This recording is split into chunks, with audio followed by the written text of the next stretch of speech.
America Iran యుద్ధ ప్రభావం అన్ని రంగాల మీద పడింది.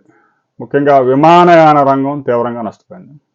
ఎందుకంటే విదేశీ విమానాలు, అంతర్జాతీయ విమానాలు అన్నీ కూడా ఆసియా నుంచి వెళ్ళే విమానాలు దుబాయ్ ఎయిర్పోర్ట్లో ఒకసారి హాల్ట్ తీసుకొని ఫ్యూయల్ ఫిల్లింగ్ చేసుకొని అక్కడి నుంచి మరొకసారి బయలుదేరుతాయి డెస్టినేషన్కి. ఎందుకంటే ఒకేసారి 14,000 కిలోమీటర్లు వెళ్ళడానికి ఫ్యూయల్ చాలదు కాబట్టి. International airport, Dubai international airport ప్రపంచంలోని నెంబర్ 1 ఎయిర్పోర్ట్ ఆగిపోయింది. కేవలం దుబాయ్ ఎయిర్పోర్టే కాకుండా గల్ఫ్ దేశాల్లో అంతర్జాతీయ విమానాశ్రయాలన్నీ దాదాపుగా 90% పనిచేయడం లేదు. విమానయాన రంగం కుదేలైపోయింది.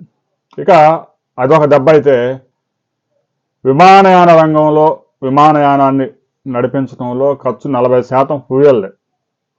దాని ధరలు విపరీతంగా పెరిగిపోయాయి. అందువల్ల ఇక ఛార్జీలు పెంచక తప్పడం లేదు. ఫ్యూయల్ ఛార్జీలు, రకరకాల ఛార్జీలతో నిదానంగా విమాన ఛార్జీలు పెంచుకుంటూ పోతామని చెప్పేసి ప్రకటించారు. ఒకేసారి 2 లక్షలు ఉన్న టికెట్ 4 లక్షలు చేయడం వల్ల కేంద్ర ప్రభుత్వం ఆగ్రహం వ్యక్తం చేసింది. ఒకసారి కాకుండా దశల వారీగా పెంచుకునేందుకు అనుమతిచ్చింది. ఇప్పటికే ఇంటర్నేషనల్ ఫ్లైట్ ఛార్జెస్ 10,000 రూపాయలు పెరిగాయి. దేశీయ విమానం ప్రయాణం చేసే వారికి ఒక 1,500 నుంచి 2,000 రూపాయల దూరాన్ని బట్టి ఛార్జెస్ ఈ రోజు నుంచి పెంచబోతా ఉన్నారు. రాబోయే రోజుల్లో ఈ ఛార్జీలు మరింత మంట పుట్టించే అవకాశం ఉంది. విమానాల్లో అత్యంత ధనికులు తప్ప ప్రయాణం చేసే పరిస్థితులు ఉండకపోవచ్చు కొద్ది రోజుల పాటు. దీనికి సంబంధించి మరిన్ని అప్డేట్స్ వచ్చిన తర్వాత మరో వీడియోలో మనం కలుసుకుందాం.